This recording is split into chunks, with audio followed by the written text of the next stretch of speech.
The breaker had tripped. No lights, no hum, just the thick silence of the mountains and the sharp click of something that shouldn't have happened while I was gone. My power app told the rest of the story 5 days away, triple the normal consumption. Someone had been feeding off my meter like it was an all-you-can-eat buffet. I didn't know yet that the trail would lead straight to the HOA president's community charging station. I didn't know she'd call the cops on me when I asked questions. And I definitely didn't know that by the time this was over, the whole mountain would be picking sides. But standing in that dark doorway, staring at numbers that didn't add up, I felt it the first crack in the quiet life I'd built. Comment below where you're watching from, because this is about to get ugly. I bought the cabin at Pine Ridge Estates 2 years ago because I needed silence. Not the manufactured quiet of noise-canceling headphones in a cramped apartment, but real silence, the kind where you can hear your own thoughts without the city drowning them out. I'm a software architect for a fintech company based in Charlotte, and my job requires the kind of focus that urban life makes nearly impossible. So when I found a 2-bedroom cabin nestled in the Blue Ridge Mountains of North Carolina, surrounded by 40 other properties in a small vacation community, I thought I'd found exactly what I needed. For 8 months, I lived there full-time, working remotely, breathing clean air, and believing I'd made the best decision of my life. That belief died the moment I saw the power data. The app showed a clear pattern. During my 5-day trip, the cabin had consumed approximately 180 kilowatt-hours of electricity. To put that in perspective, my normal usage when I'm actually home running my computer setup. The lights. The heating average is around 12 kilowatt-hours per day. The empty cabin should have drawn maybe 3 or 4, just enough to keep the refrigerator humming and the router blinking. Instead, something had been pulling power at a rate that suggested a small workshop running full tilt. I sat down at my kitchen table, opened my laptop, and exported the data for the past 3 months. The pattern repeated itself with disturbing consistency. Every time I'd left Pine Ridge, a weekend trip to visit a friend, a 4-day conference in Raleigh, even a single overnight stay in Asheville, the power consumption spiked. Someone knew when I was gone, and someone was using my electricity while I was away. I poured myself a glass of water and tried to think logically. Could it be a malfunction? A faulty meter? I pulled up the consumption timeline and studied the peaks. They didn't occur at random intervals, as you'd expect from an equipment error.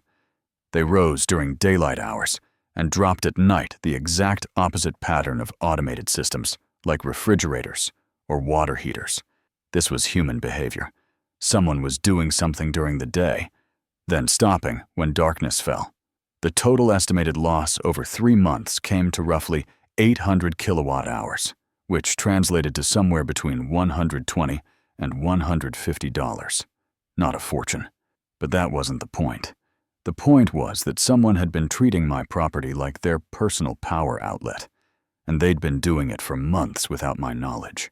I thought back to my interactions with the neighbors. Pine Ridge Estates wasn't a tight-knit community.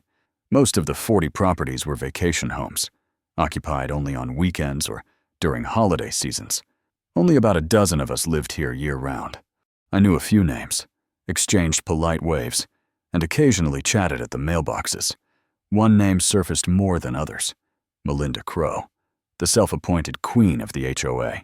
She'd been president for 7 years, re-elected each time in meetings that seemed to involve the same 5 people voting for each other. I remembered running into her at the mailbox last week.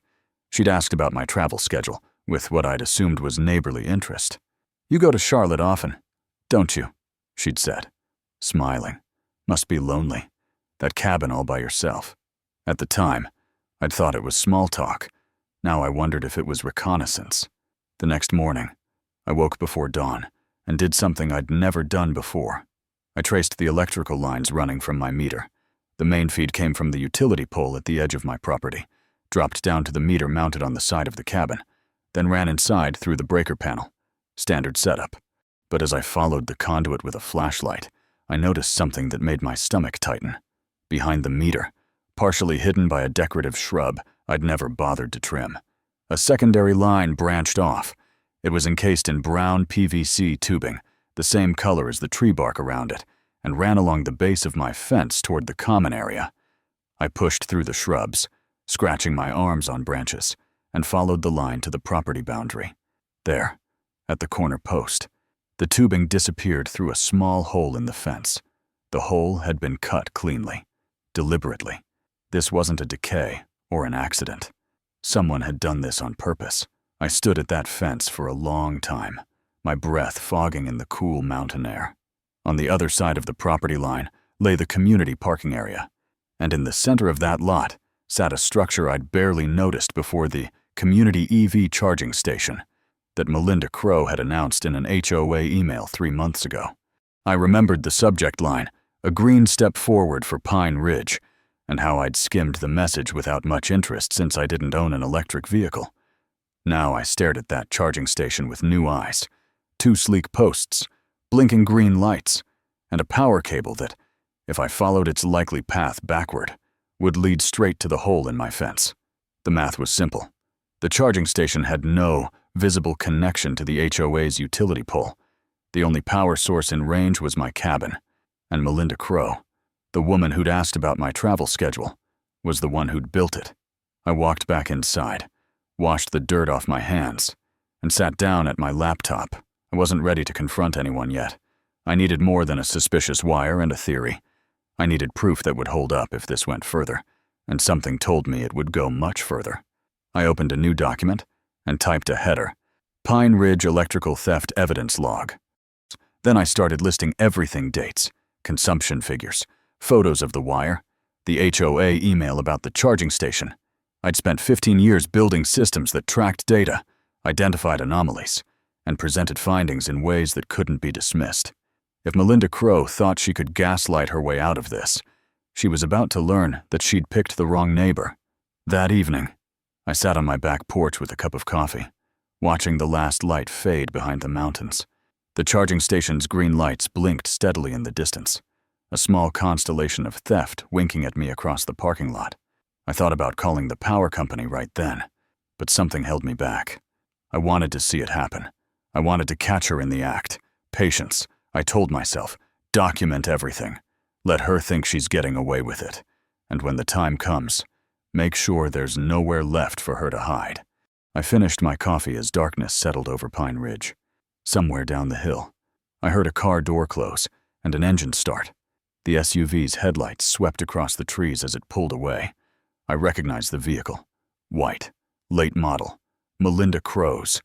The charging station's lights kept blinking, and my meter kept spinning. But not for much longer. I didn't sleep well that night. Every time I closed my eyes, I saw that brown tube snaking through the underbrush, feeding power to a station that shouldn't exist on my dime. But I forced myself to wait. Confronting Melinda Crowe with nothing but suspicion and a suspicious wire would be a mistake. She'd been running this community for 7 years, which meant she'd had 7 years to perfect the art of deflection. I needed evidence so solid that even her most loyal supporters couldn't look away. So instead of marching over to her cabin and demanding answers, I did what I do best. I planned. The next morning, I sat at my kitchen table with a fresh cup of coffee and a shopping list. 1 trail camera, the kind hunters use to catch deer.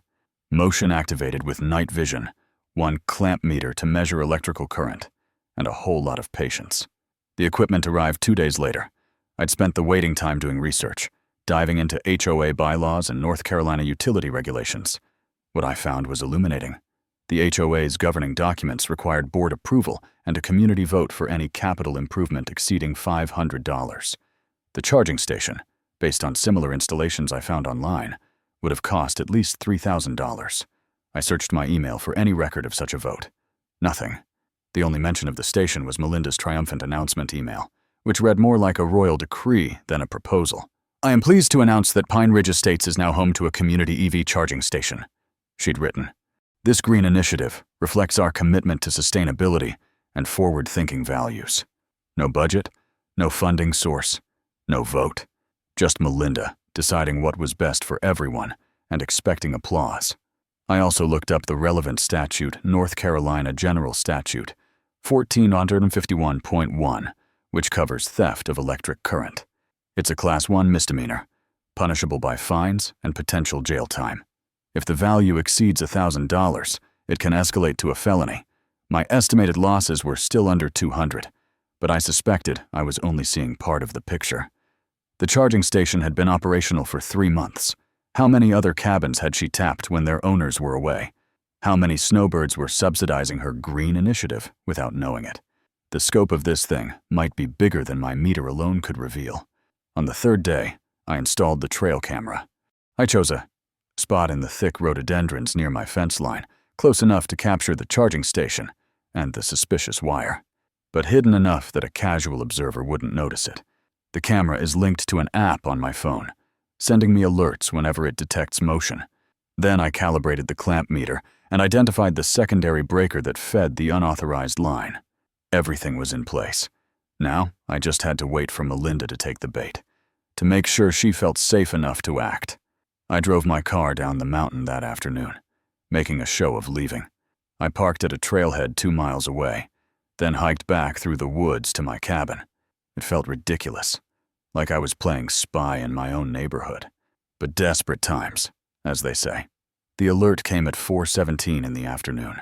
My phone buzzed with a motion notification, and I opened the app to see a white SUV pulling into the charging station. The driver's door opened, and out stepped Melinda Crowe, dressed in yoga pants and a fleece vest, looking for all the world like she was just running a quick errand.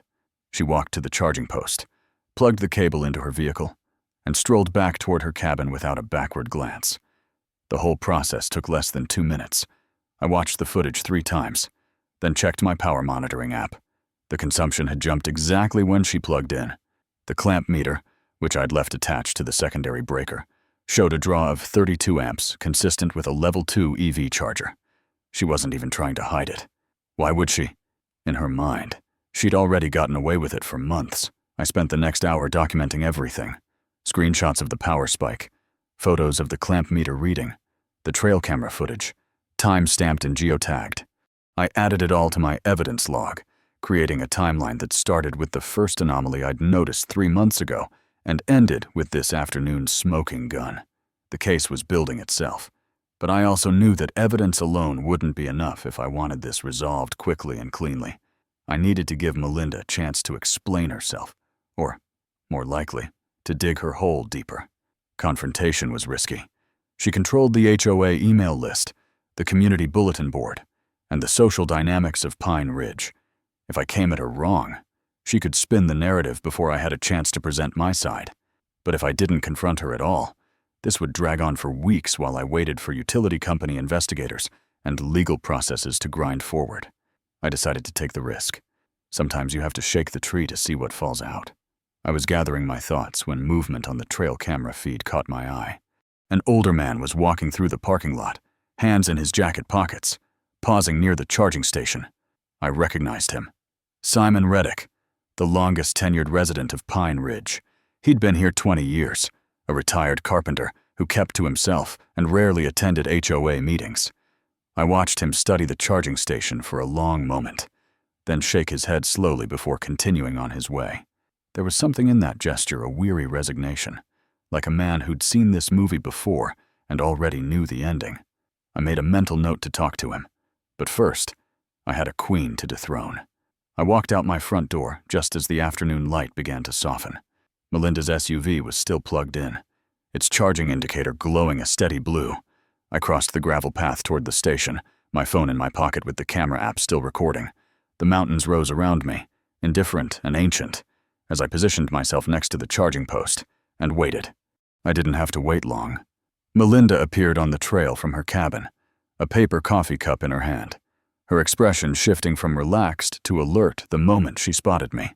She recovered quickly, plastering on a smile that didn't reach her eyes. Adrian. Ticking in the evening air, I kept my voice level, my hands visible at my sides. Not exactly. Mrs. Crowe, I have some questions about this charging station, specifically about where it's getting its power. The smile flickered, just for a second.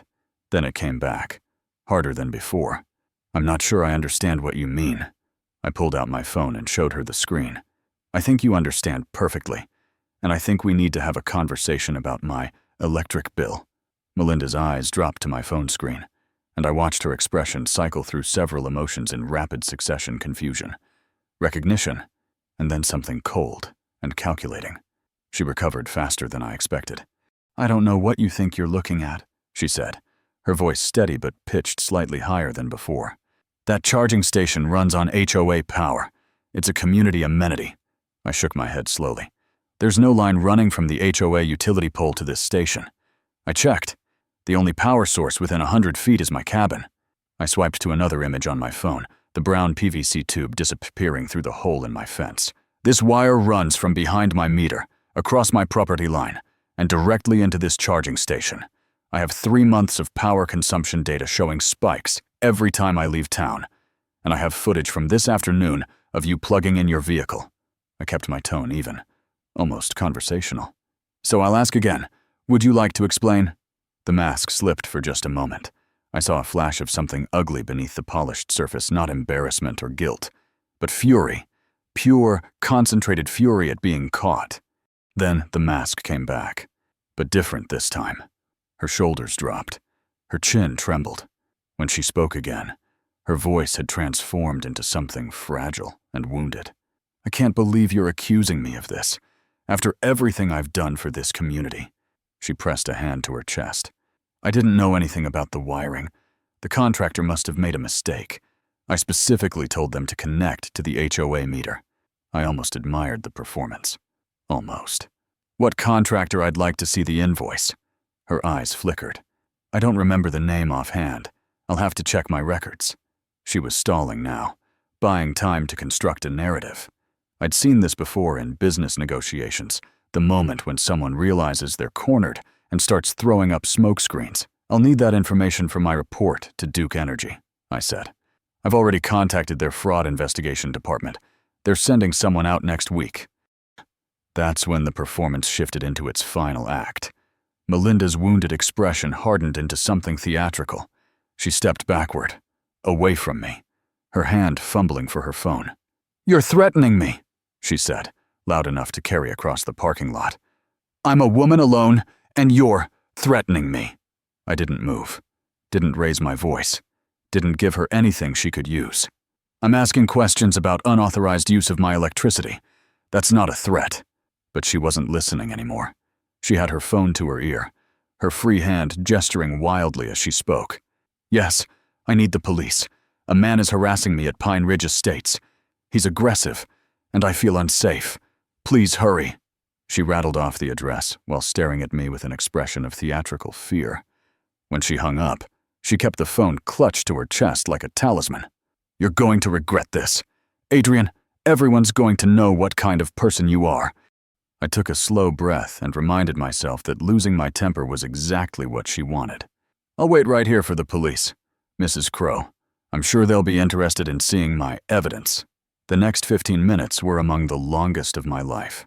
Melinda positioned herself near her SUV, maintaining a careful distance from me, while occasionally dabbing at her eyes with her sleeve. I stood my ground near the charging station, my phone recording everything.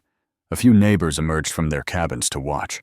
I recognized the Hendersons from down the hill, and a younger woman I'd seen jogging past my place a few times. They kept their distance, their expressions ranging from curious to uncomfortable. No one asked what was happening. No one intervened. They just watched, waiting to see how this would play out before choosing sides. I understood then how Melinda had maintained control for so long. In a community this small, neutrality was survival. Taking a stand meant making enemies. Most people decided it wasn't worth the risk. Deputy Oliver Banks arrived in a county sheriff's vehicle, his expression professionally neutral as he stepped out and surveyed the scene. He was maybe late 30s, with the kind of calm demeanor that suggested he'd seen plenty of disputes like this one. Melinda intercepted him before he'd taken 3 steps. "Thank God you're here. That man has been stalking me. He waited for me here and started making accusations and threats. I was terrified." Banks listened, nodded, then turned to me. "Sir, can you tell me what happened from your perspective?" I gave him the short version, the power anomalies, the unauthorized wire, the evidence I'd gathered, the confrontation. I showed him the photos and the trail camera footage. He studied the screen for a long moment, his expression giving nothing away. Then he looked at Melinda. "Ma'am, can you explain the wire running from this gentleman's property to the charging station?" Her performance wavered. I told him. It must be a contractor error. I didn't know anything about it. Banks nodded slowly. And you have documentation of this contractor's work. Permits, invoices. The silence stretched for several seconds. I'll have to look for them, Melinda finally said. This is harassment. I want him charged. Banks turned back to me, then to Melinda, then surveyed the charging station with its glowing blue light. When he spoke, his voice was measured and final. Here's what I see. There's a dispute about property and utility usage. That's a civil matter, not a criminal one. Mr. Keene hasn't made any threats that I can identify. He's raised concerns about his electric bill and asked questions. That's within his rights. Melinda's face reddened. He ambushed me. He was waiting for me. Banks shook his head. Standing in a common area isn't an ambush. Ma'am, if you believe there's been theft or property damage, you're welcome to file a report. Mr. Keene, the same goes for you regarding the utility issue. But right now, there's no basis for criminal charges against either party.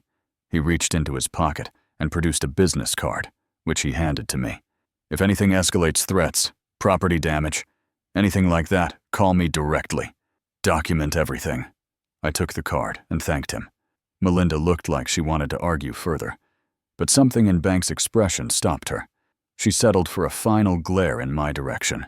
This isn't over, she said, her voice low enough that only I could hear. You have no idea who you're dealing with. Then she unplugged her SUV, climbed in, and drove away without another word. I walked back to my cabin as the last light faded from the sky. The younger woman I'd noticed earlier, the jogger, was standing on her deck, watching me. When our eyes met, she gave a small nod that might have been acknowledgement, or might have been nothing at all. Simon Reddick's cabin was dark, but I caught a glimpse of movement behind his window, the twitch of a curtain falling back into place. They'd all seen, they'd all heard, and now they were all waiting to see what happened next. I made myself dinner, checked my evidence folder one more time, and tried to convince myself that the worst was over. I should have known better. The email arrived at 9:47 that night. It came from the official HOA address, sent to every resident in Pine Ridge Estates. The subject line read, "Urgent Community Safety Notice." The message was brief and devastating. Dear neighbors, it is with great concern that I must inform you of a disturbing incident that occurred this afternoon. A resident behaved in an aggressive and threatening manner toward me in the community parking area. Law enforcement was called to the scene. While I am physically unharmed, I am shaken by this experience. The board is reviewing appropriate measures to ensure the safety of all residents. I ask that you remain vigilant and report any concerning behavior. We must protect the peaceful character of our community. No names were mentioned, no details were provided, but in a community of 40 households, where everyone knew everyone else's business, names weren't necessary. By morning, every person in Pine Ridge would know exactly who Melinda was talking about, and they'd only know her version of the story. I read the email 3 times, feeling something shift in my chest. This wasn't just about electricity anymore. This was about who controlled the truth. And I'd just fired the opening shot in a war I hadn't fully anticipated. I didn't respond to the email. Every instinct told me to fire back, to send my own message with screenshots and evidence and righteous indignation. But I'd spent enough years in corporate environments to know how that game worked. The moment I engaged on her platform, using her communication channel, I'd be playing defense on her turf. She controlled the HOA email list. She could edit, delete, or selectively forward anything I sent. Worse, any response would make me look reactive, the angry neighbor who couldn't let things go. So I closed my laptop, poured myself a drink, and started working on a different strategy. If Melinda wanted to fight in the court of public opinion, fine. But I was going to fight in actual courts, or at least with actual authorities. The next morning, I called Duke Energy's customer service line and asked to be transferred to their fraud investigation department. It took 3 transfers and 20 minutes on hold, but eventually I reached a human who understood what I was describing. His name was Henry Dalton, and he spoke with the weary patience of someone who'd heard every excuse and scheme imaginable. I walked him through the situation, the consumption anomalies, the unauthorized wire, the charging station with no legitimate power source. He asked pointed questions about dates, meter readings, and property boundaries. When I mentioned that I had photographic evidence and trail camera footage, his tone shifted from routine to interested. "We take utility theft seriously.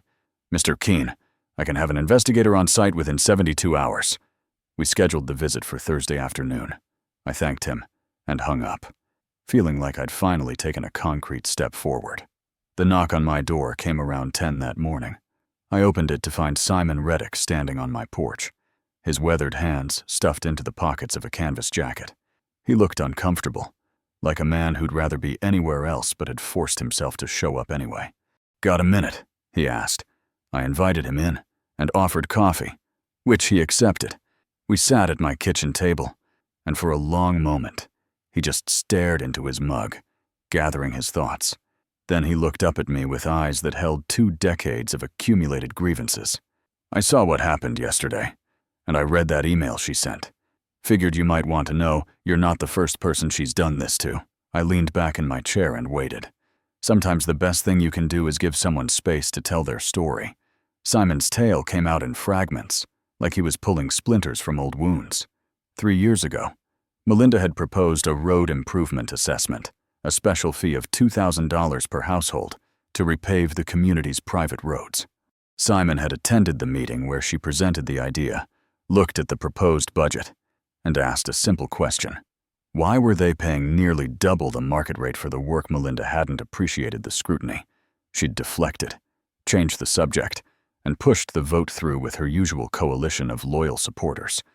But Simon hadn't let it go. He'd done his own research, gotten quotes from independent contractors, and presented his findings at the next meeting. The following month, he received a notice of violation claiming his fence was 2 inches too high. Then another notice about his mailbox being 6 inches out of alignment with community standards. Then a formal complaint about an unpermitted storage shed that had been on his property since before the HOA existed. "Death by 1,000 cuts," Simon said, shaking his head. Every time I turned around, there was another fine, another hearing, another letter from her lawyer. I spent more fighting those violations than the road assessment would have cost me. Eventually, I just stopped coming to meetings, stopped asking questions. That's what she wanted all along. I asked him why he was telling me this now. He set down his coffee mug and met my eyes directly. "Because you didn't back down. I watched you stand there while she called the cops, and you didn't flinch, didn't yell, didn't give her anything to use against you." He paused. "I should have done that 3 years ago. Instead, I let her win. Maybe if I'd fought harder, she wouldn't have felt so comfortable pulling this stunt with your electricity." There was real regret in his voice, the kind that comes from replaying old decisions and wishing you'd chosen differently. I told him that hindsight was easy, and that standing up to someone like Melinda was harder than it looked. He nodded slowly. "Well, I'm standing up now. If you need a witness, someone to tell the board or the police or whoever that this isn't the first time she's pulled something like this, you've got one." We shook hands, and I felt the balance shift slightly in my favor. That afternoon, my phone buzzed with a message from an unfamiliar number. The sender identified herself as Erin Donnelly, the young woman I'd seen watching from her deck during the confrontation. Her message was cautious but curious. "Hi, Adrian. I saw what happened yesterday and read the HOA email. Something feels off about the whole thing. Would you be willing to tell me your side?" I considered the risks. Erin was relatively new to Pine Ridge. She'd moved in about 4 months ago. According to community gossip, that meant she didn't have the history or the baggage that longer-term residents carried. It also meant Melinda had probably already gotten to her with the welcome wagon treatment. But curiosity was a good sign. It meant she wasn't fully captured yet. I invited her to stop by whenever she had time, and she replied that she'd come by after her evening run.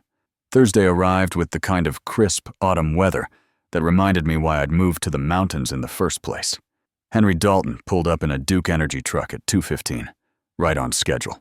He was a compact man, in his mid-50s, with a no-nonsense demeanor and a toolkit that looked like it had seen serious use.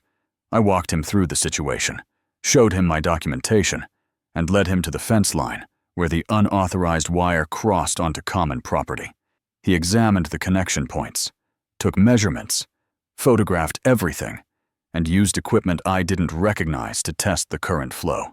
His findings confirmed what I already knew, but hearing it from an official source carried a different weight. "This is textbook utility theft," he said, making notes on a tablet. "The line bypasses your meter's load management and feeds directly to that charging station. Based on your consumption records, I'd estimate losses between $180 and $220 over the past 6 months." He looked up at me. "The property owner of record for that charging station is liable for these charges, plus potential penalties." I asked who that owner was. Dalton checked his tablet. According to the permit application, which, I should note, was filed for an HOA amenity, but doesn't specify a legitimate power source, the responsible party is the Pine Ridge Estates Homeowners Association. He paused.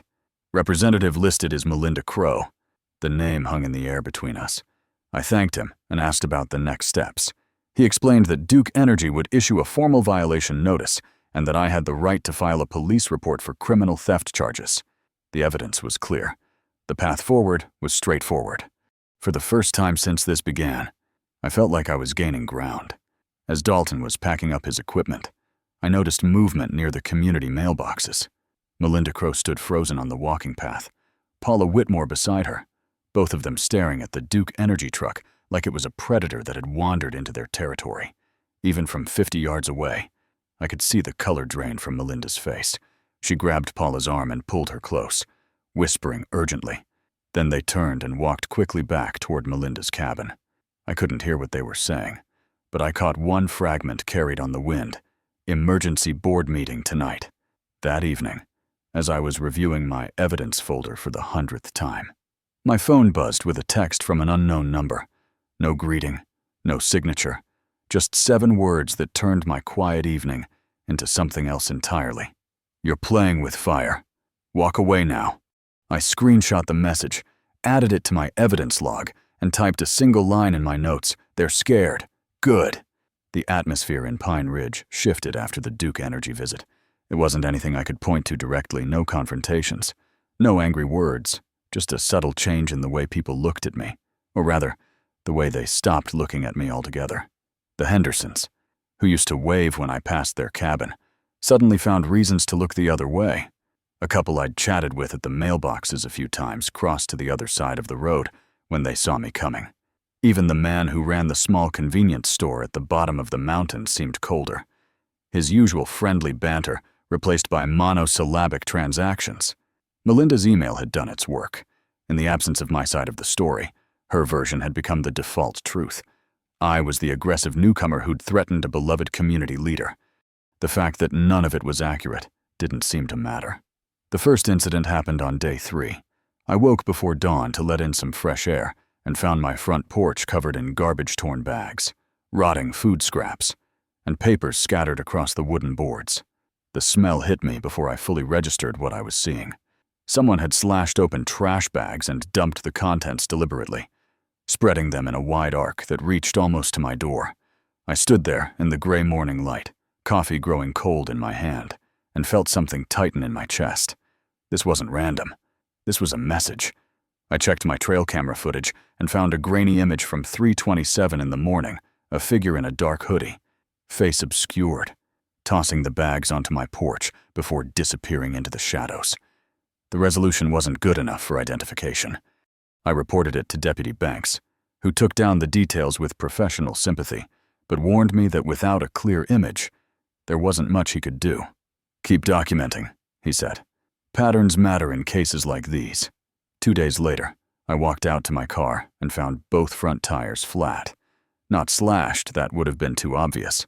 Someone had removed the valve stems, letting the air bleed out slowly overnight. It was the kind of petty vandalism designed to inconvenience without leaving clear evidence of criminal intent. My trail camera hadn't caught this one. It was pointed at the fence line, not the driveway. I ordered 2 more cameras that afternoon, determined to eliminate blind spots.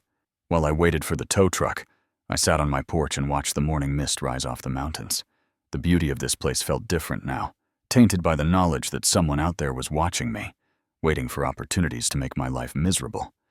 I thought about my old apartment in Charlotte, cramped, noisy, anonymous. Nobody had ever dumped garbage on my doorstep there.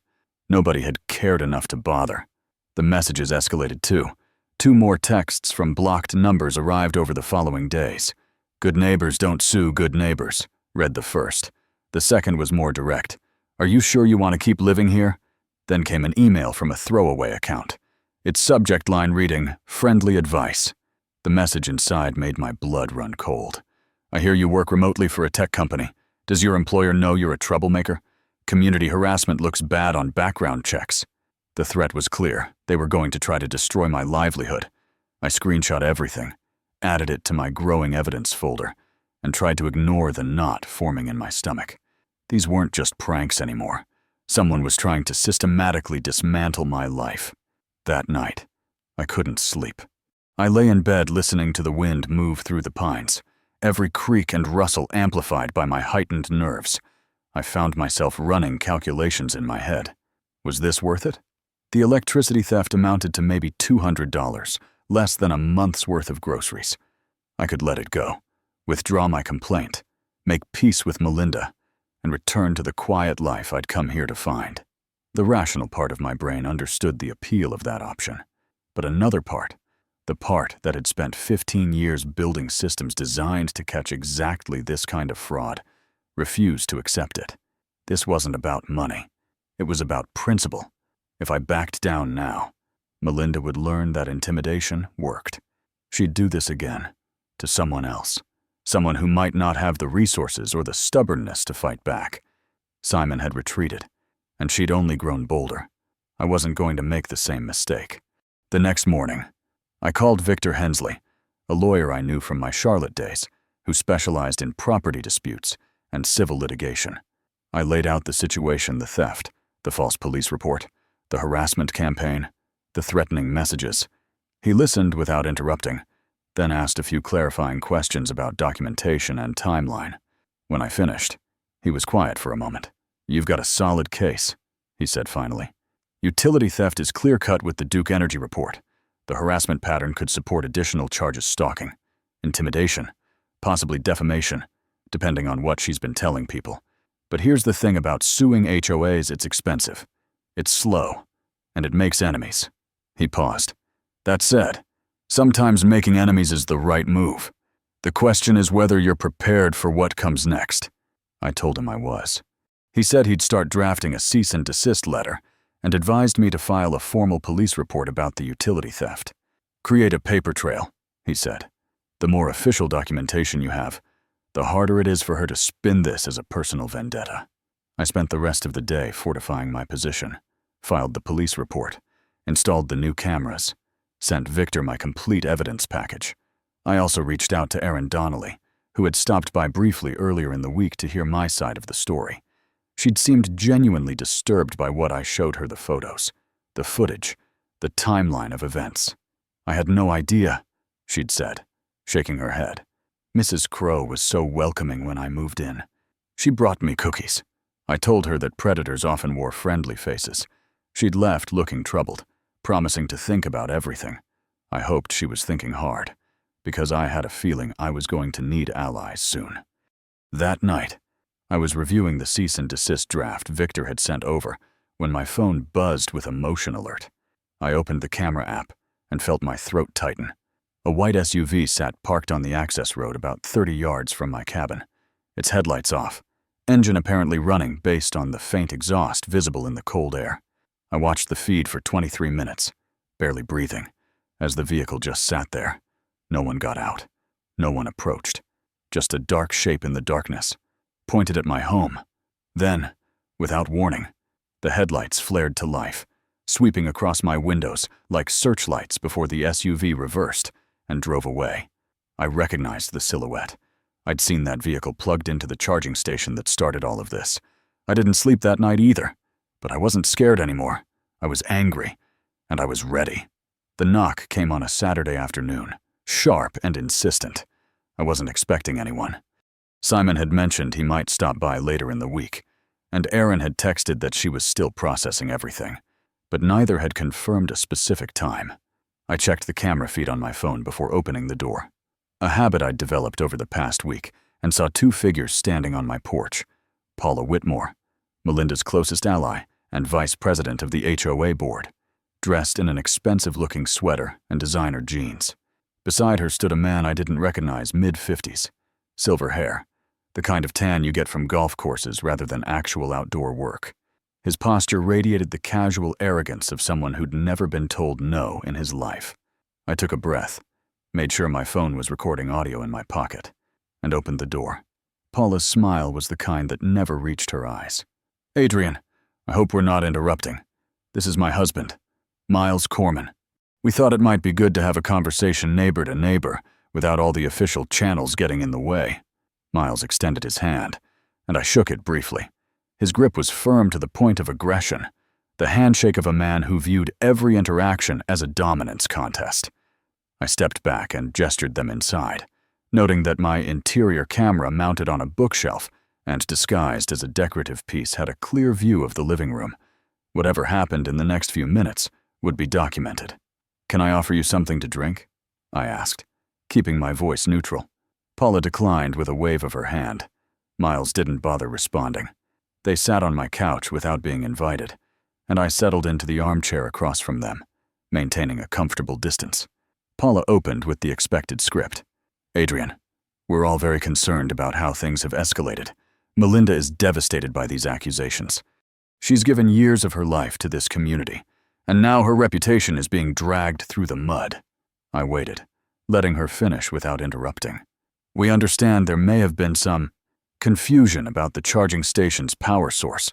Technical matters can be complicated, but surely there's a way to resolve this without involving lawyers and utility companies and police reports." She leaned forward, her expression shifting to something meant to resemble sympathy. "You're relatively new here. Adrian, you may not understand how things work in a small community like Pine Ridge. Relationships matter. Once you burn bridges, they're very hard to rebuild."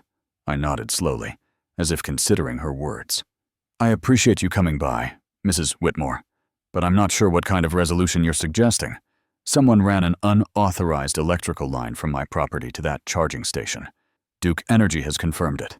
I've lost over $200 in electricity, and since I raised the issue, I've received threatening messages, had my property vandalized, and been stalked by a vehicle that looks remarkably like Mrs. Crowe's SUV."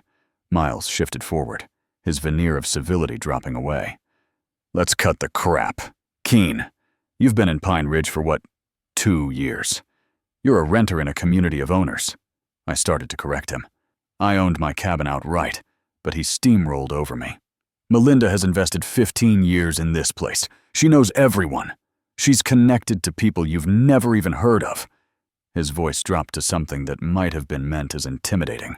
"You push this further, and I guarantee you'll regret it. There are ways to make life very uncomfortable for someone who doesn't know when to quit. Zoning complaints, building inspections. Hell, maybe your employer gets an anonymous tip about your character. You think it through." He sat back, apparently satisfied with his performance. Paula looked slightly uncomfortable, but didn't contradict him. I let the silence stretch for a long moment, watching them both squirm almost imperceptibly. Then I spoke, keeping my voice calm and measured. "Mr. Corman, I want to make sure I understand what you're saying. Are you threatening to file false complaints against me and contact my employer with defamatory information if I don't drop my legitimate concerns about utility theft?" Miles's expression flickered with something that might have been uncertainty. "I'm giving you friendly advice about how the world works." I nodded. "I see. Well, let me give you some advice in return. North Carolina is a one-party consent state for recording. That means I only need my own permission to record a conversation I'm part of. This conversation has been recorded from the moment you walked through my door." Paula's face went pale. Miles's jaw tightened. "You can't," he started. I held up my hand. "I can, and I have. You've just threatened me with harassment, false official complaints, and interference with my employment. All of it is now documented. So here's what's going to happen. You're going to leave my home. You're going to tell Melinda that her intimidation campaign isn't working. And if any of the things you just threatened actually happen, this recording goes straight to my lawyer, the police, and every news outlet in Western North Carolina." I stood up, making it clear the conversation was over. Miles rose too, his face flushed with anger. But Paula grabbed his arm before he could say anything else. "We should go," she said quietly. and for a moment I saw something in her eyes that surprised me. Doubt, maybe even regret. They moved toward the door, and I followed to make sure they actually left. As Paula stepped onto the porch, she turned back to me. This didn't have to be so ugly. You know, we could have worked something out. I met her gaze steadily. You're right. Melinda could have apologized for stealing my electricity and offered to pay me back. Instead, she called the police on me, sent a defamatory email to the entire community, and apparently organized a harassment campaign. The ugliness was her choice, not mine. Paula opened her mouth as if to respond, then seemed to think better of it. She tugged at Miles's arm, and they walked away without another word. I was closing the door when I noticed Erin Donnelly standing on the path about 20 yards away, frozen mid-stride, as if she'd been about to pass by and decided to stop instead. She was in her running clothes, earbuds dangling around her neck. Watching Paula and Miles retreat toward the parking area, when they were out of earshot, she walked closer. Adrian, is everything okay? They looked upset. I managed a tired smile. They came to convince me to drop my complaint against Melinda. It didn't go the way they hoped. Erin glanced in the direction Paula and Miles had gone, then back at me. Her expression had changed over the past week, less uncertain, more resolved. I've been asking around, she said quietly, talking to some of the other residents. You're not the only one who's had problems with her. There are a lot of people who are afraid to speak up. She paused. I don't want to be one of those people anymore. Whatever you need, a witness, a statement, someone to back you up at the board meeting I'm in. I thanked her, genuinely moved by the offer. We exchanged phone numbers, and she continued on her run while I went back inside to process what had just happened. I'd gained an ally, but I'd also made powerful enemies, and the game was about to escalate again. The email arrived 3 hours later, sent from the official HOA address to every resident in Pine Ridge. The subject line made my stomach drop, Notice of Emergency Board Meeting Conduct Review. Due to ongoing concerns regarding disruptive behavior by a community member, the board has scheduled an emergency meeting for Tuesday evening at 7 p.m. Agenda review of resident conduct violations and potential remedial actions. Attendance is mandatory for the subject resident. All HOA members welcome. 3 days. They'd moved up the timeline by a full week. Melinda was trying to railroad me before I could build my case. I stared at the screen for a long moment, then picked up my phone and started making calls. If she wanted a fight at that meeting, she was going to get one. The call from Erin came early Monday morning, before I'd even finished my first cup of coffee. Her voice was tight with a mixture of anger and disbelief. Adrian, you need to know what's happening. Melinda is calling everyone, and I mean everyone. She'd spent the previous evening at a small gathering at Lydia Collins's cabin, a regular Sunday thing, among some of the year-round residents, and had witnessed the aftermath of Melinda's telephone campaign firsthand. She's telling people you're unstable, that you have a history of harassment, that you threatened her physically, and she's afraid for her safety. Erin paused, and I heard her take a breath. She told Mrs. Henderson that you were fired from your last job for workplace violence. That's not true, is it? I assured her it wasn't. I'd worked at my current company for 6 years, with nothing but positive reviews. But the accusation itself was almost beside the point. Truth didn't matter in a narrative war. What mattered was who told their story first, and who told it louder. I spent the next hour crafting my countermove. I couldn't match Melinda's phone tree. I didn't have the relationships she'd built over 15 years. But I could appeal to something more powerful than gossip evidence. I created a 2-page document I called a fact sheet, laying out the timeline of events in simple, neutral language, the power consumption anomalies, the discovery of the unauthorized wire, the Duke Energy investigation confirms utility theft, the threatening messages I'd received, the vandalism, the stalking. I didn't editorialize or name-call. I just presented facts, dates, and documentation. Then I printed 15 copies and hand-delivered them to every cabin I could reach that afternoon, slipping them under doors or handing them directly to residents who answered. I attached a brief note. I'm not asking anyone to choose sides. I'm just asking you to have all the information before the meeting tomorrow night. The response was immediate and polarized. By evening, Aaron reported back with intelligence gathered from various sources. Lydia Collins, the elderly woman who'd lived in Pine Ridge almost as long as Simon, had read my fact sheet twice and then called Aaron to say she'd always suspected something was wrong with how Melinda ran things. She said the numbers never added up, Aaron told me. All those special assessments over the years. But the community never seemed to have any money for actual improvements. On the other hand, the Hendersons had apparently thrown my fact sheet directly into their fireplace, declaring that they'd known Melinda for a decade and wouldn't believe a word against her. Paula Whitmore was reportedly making her own calls, reinforcing Melinda's narrative and warning people that attending the meeting might be uncomfortable, given the volatile situation. The community was fracturing along lines I could almost predict: the longtime loyalists versus the skeptics, the comfortable versus the curious. Simon Reddick showed up at my door around 5 that evening, his expression more determined than I'd ever seen it. He'd heard about my fact sheet from Lydia and had spent the afternoon doing something he'd avoided for 3 years, talking to his neighbors about Melinda Crowe. I told them about the road assessment, he said, settling into my kitchen chair with a weariness that seemed to lift as he spoke, about the violations she filed against me, the legal fees, all of it. Most of them didn't know. She's good at keeping her targets isolated, making each of us think we're the only one. He looked up at me with something like resolve in his eyes. I'm going to speak at that meeting tomorrow. Tell everyone what she did to me. Maybe it won't matter. Maybe they'll still side with her, but at least they'll know the truth. I thanked him, genuinely grateful. Having Simon's testimony would transform this from a he said, she said dispute into a documented pattern of behavior. Deputy Banks called later that evening with an update that bolstered my position further. The district attorney's office had reviewed my complaint and the Duke Energy report. While they hadn't made a final prosecution decision, they'd authorized Banks to attend the HOA meeting in an official capacity. Consider it a peacekeeping presence, he said. If things get out of hand, I'll be there to intervene, and if anyone makes threats or engages in harassment, I'll document it. I asked about the utility theft charges specifically. He hedged slightly. These decisions ultimately rested with the DA, but confirmed that the evidence was strong and that formal charges remained a real possibility. Keep doing what you're doing, he advised. Stay calm, stick to facts, and don't give them ammunition. It was good counsel. I intended to follow it. That night, I sat on my back porch watching the darkness settle over the mountains.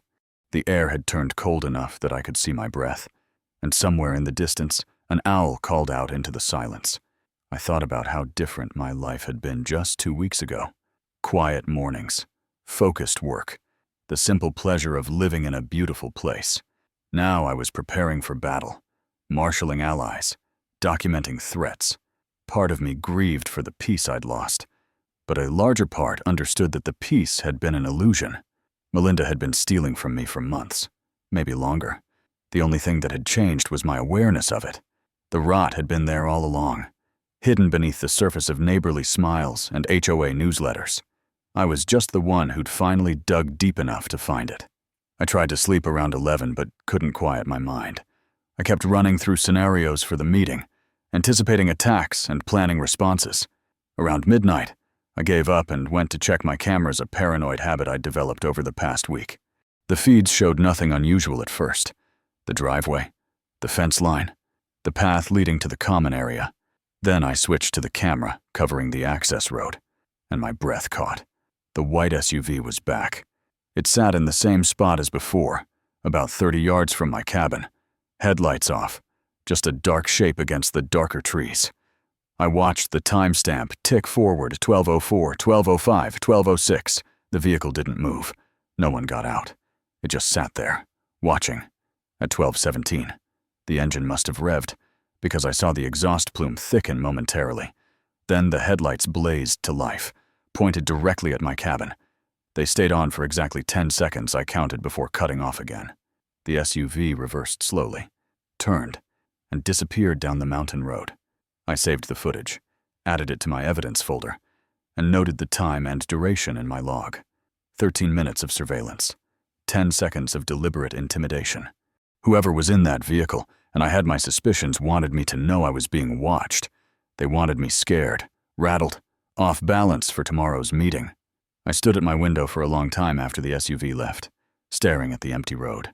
My hands weren't shaking anymore. The fear I'd felt earlier in the week had burned away, replaced by something colder and more focused. Tomorrow, in front of the entire community, I was going to present every piece of evidence I'd gathered, every photo, every timestamp, every threatening message. And then I was going to watch Melinda Crowe try to explain it all away. I finally went to bed around 2 in the morning. I didn't sleep well, but I slept enough when dawn broke over the mountains, gray and cold. I felt ready. Whatever happened at that meeting, I wasn't going to back down. Some fights you can't walk away from. Some hills are worth dying on. And this one, my home, my integrity, my refusal to be bullied into silence was mine. The community hall was fuller than I'd ever seen it. Folding chairs faced a long table where Melinda sat with Paula Whitmore and 2 other board members. Deputy Banks stood near the back wall, arms crossed, his presence a silent reminder that this meeting had official attention. I arrived early and took a seat in the front row, my evidence folder on my lap. Simon Reddick sat beside me, his jaw set with quiet determination. Erin had positioned herself a few rows back, close enough to observe, but far enough to seem neutral. Lydia Collins sat near the middle with her reading glasses perched on her nose. By 7 o'clock, nearly 25 residents had filed in, more than double the usual attendance. Word had spread. Everyone wanted to see how this would end. Melinda called the meeting to order with wounded authority. "Thank you all for coming. As you know, we're here to address a serious matter regarding community standards." She shuffled papers, not meeting my eyes. "Over the past 2 weeks, allegations and counter-allegations have disrupted the peace of Pine Ridge. Unfortunately, one resident has chosen to make baseless accusations against community leadership and create an atmosphere of division." She finally looked at me, her expression arranged into something between sorrow and reproach. "Mr. Keene, you've been given this opportunity to address the board. I hope you'll use it to apologize and commit to being a better neighbor." The audacity almost made me laugh. Almost. I stood slowly. "I won't be apologizing." I opened my folder and addressed the room. 3 weeks ago, I discovered an unauthorized electrical line running from my property to the community charging station. Duke Energy confirmed this in writing. I held up the report. Over 6 months, approximately 800 kilowatt hours were stolen from my meter. The responsible party, according to Duke Energy's records, is the HOA, represented by Melinda Crowe. I let that sink in. When I raised this issue, Mrs. Crowe called the police and falsely accused me of threatening her. She sent an email implying I was dangerous.